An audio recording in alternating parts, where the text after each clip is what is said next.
આ માનનીય મુખ્યમંત્રી શ્રી ગુજરાત રાજ્યના મુખ્યમંત્રી અલ્પાહારની ગુરુવારની સ્પેશિયલ સુખડી છે.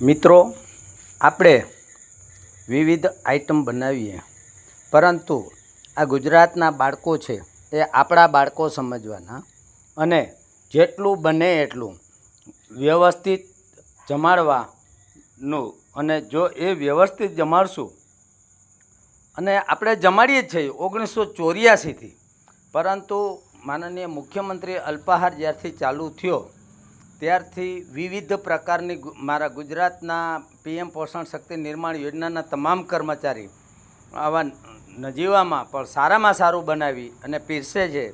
તો આ ન્યૂઝના માધ્યમથી માનનીય મુખ્યમંત્રી સાહેબ તેમજ શિક્ષણ સચિવ સાહેબ, શિક્ષણ કમિશનર સાહેબ તેમજ નીતિ વિષયક જે ટીમ છે તે ટીમને મારી એક નમ્ર વિનંતી છે કે સરકારી સ્કૂલમાં અનુસૂચિત જાતિ, અનુસૂચિત જનજાતિ અને OBC સમાજના જ બાળકો અભ્યાસ કરતા હોય તો એન કેન પ્રકારે 72 ટ્રાઇબલ એરિયા કે 72 તાલુકામાં એનજીઓકરણ કરવામાં આવી રહ્યું છે. તે આ તમામ કાસ્ટના બાળકોના અહિત ખાતર થાય છે. આ તમામ કાસ્ટના ભાવિ પેઢીને નુકસાન પહોંચે એમ છે. કારણ કે એનજીઓવાળા રાત્રે 3 વાગે રસોઈ બનાવે છે અને 1 વાગે 10-15 સ્કૂલનું એકસાથે 4 વ્હીલમાં લઈને નીકળે છે.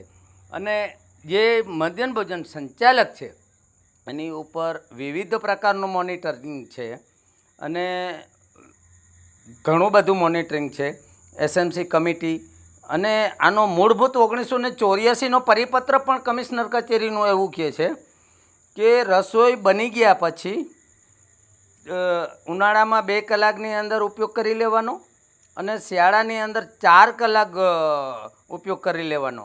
તો હું તમામ જે ઠરાવ દેનાર મામલતદારો છે ગુજરાતના તેમજ નાયબ કલેક્ટર સાહેબશ્રીઓ છે, તો હું એને એક પૂછવા માગું છું મીડિયમના માધ્યમથી કે એ પરિપત્રનું, ગુજરાત સરકારનો જ પરિપત્રનું અર્થઘટન કરવાનું કારણ શું? એનજીઓકરણનો ઠરાવ આગળનો પરિપત્ર તો વાંચો, એમાં શું સ્પષ્ટતા લખી છે. અને એનજીઓને આપો એનો કોઈ વાંધો નહીં. 1984થી અત્યાર સુધી એનજીઓવાળા ગયા હતા ક્યાં? તો અમે 38-40 વર્ષથી અમે ફરજ બજાવીએ છીએ. ગુજરાતનો મધ્યાહન ભોજન કર્મચારી, સંચાલક, રસોઈયા અને મદદનીશ એન કેન પ્રકારે કોઈ પણ સરકાર હોય ઓરમાયું વર્તન રાખ્યું છે. અન્ય માનદ વેતન ધારક કે ગુજરાતની અંદર માનદ વેતન ધારકો હોય એને જે માનદ વેતન મળે છે એ અમારી સાથે ઓરમાય વર્તન રાખ્યું હોય એવું વર્તન રાખી અને અમોને, અમારા બાળકોને અમે કુપોષિત વેતનમાં ફરજ બજાવીએ છીએ અને અમારા બાળકોને શિક્ષણથી કુપોષિત શિક્ષણ મળ્યું છે. તો આ શા માટે કરવામાં આવે છે? તો 88,000 કર્મચારીઓ છે. માનનીય મુખ્યમંત્રી સાહેબ તેમજ સ્ટેટ મોનિટરિંગ કમિટી તેમજ PM પોષણ કમિશનર સાહેબ તમામને મારા 2 હાથ જોડીને એક નમ્ર વિનંતી. અમારી માંગ 12 માસનું વેતન આપો, વાહતુક ખર્ચ આપો અને વિવિધ પ્રકારના અન્ય માનદ વેતન ધારકને જે વેતન મળે એ વેતન મળવું જોઈએ. અને ગુજરાતની અંદર ગ્રામ્ય કક્ષાએ જે સંચાલક રસોઈ અને મદદનીશ રસોઈ બનાવે છે ત્યાં કોઈ જાતનો કુપોષણનો રેશિયો નથી. અને સિટી કક્ષામાં જે જગ્યાએ ખાનગી સંસ્થા એક જ સેન્ટ્રલાઇઝ કિચન સેટથી રસોઈ બને છે ત્યાં સર્વે કરાવવાનું હું તો એમ કહું છું, સરકાર સર્વે કરાવે ત્યાં કુપોષણનો રેશિયો છે. તો શું ગ્રામ્ય કક્ષાએ 72 ટ્રાઇબલ એરિયા ખાનગી સંસ્થાને સોંપી અને શું ગુજરાતમાં આ પછાત જ્ઞાતિઓને કુપોષિત કરીને ઉચ્ચ શિક્ષણમાં નથી જવા દેવા, એનો વિકાસ નથી થવા દેવો, એને કાયમી માટે મજૂર રાખવાનું છે. 88,000 કર્મચારીઓ છે. એ 88 ગુણ્યા 5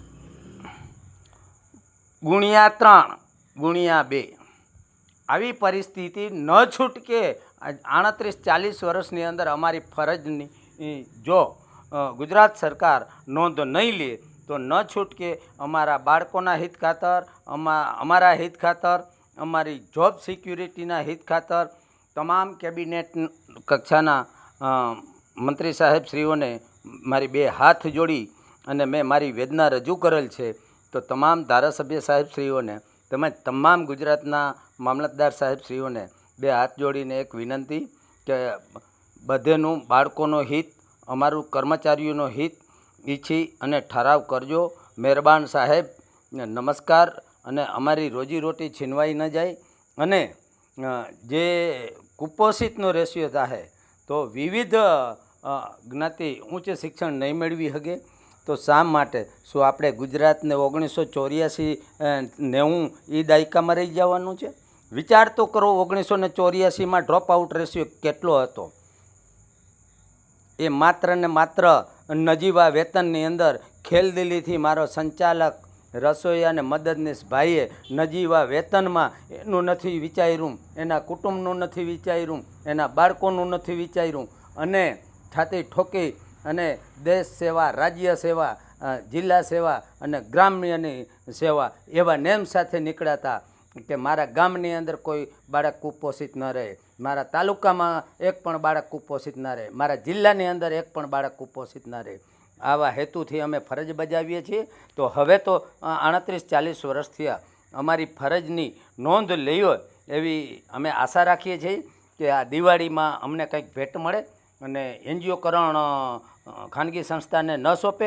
અને 568 કરોડ છે એ વિવિધ કક્ષામાં, વિવિધ જગ્યાએ ઉપયોગ થાય એવું સૂચન છે. અને મારું તો સૂચન એવું પણ છે કે ગુજરાતની અંદર વિવિધ સ્કૂલની અંદર 5-5 લાખના કિચન સેટ છે, ગેસની ચૂલા છે, બોટલું છે, રાશનની સામગ્રી છે. તો શા માટે ગુજરાત સરકાર એનજીઓકરણ કરે છે? તો આ અમારા 7 મુદ્દા સરકાર પાસે માંગણી છે. 12 માસનું વેતન આપો, વાહતુક ખર્ચ આપો અને વાસણની ગ્રાન્ટ આખા ગુજરાતમાં આપો અને 12 માસનું વેતન, જોબ સિક્યુરિટી આપો અને સંમતિપત્ર રદ કરો.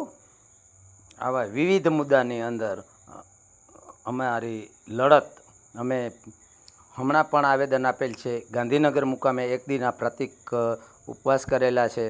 પરંતુ હવે જો ટૂંક સમયમાં દિવાળી પહેલાં અમારો નિર્ણય નહીં આવે તો અમારા હક ખાતર, અમારા ગામના બાળકોના હક ખાતર, અમારા કુટુંબ કબીલોના હક ખાતર અમારે ન છૂટકે ગાંધી ચિંધ્યા માર્ગે આંદોલન કરવાની ફરજ પડશે. જય હિન્દ, જય જવાન.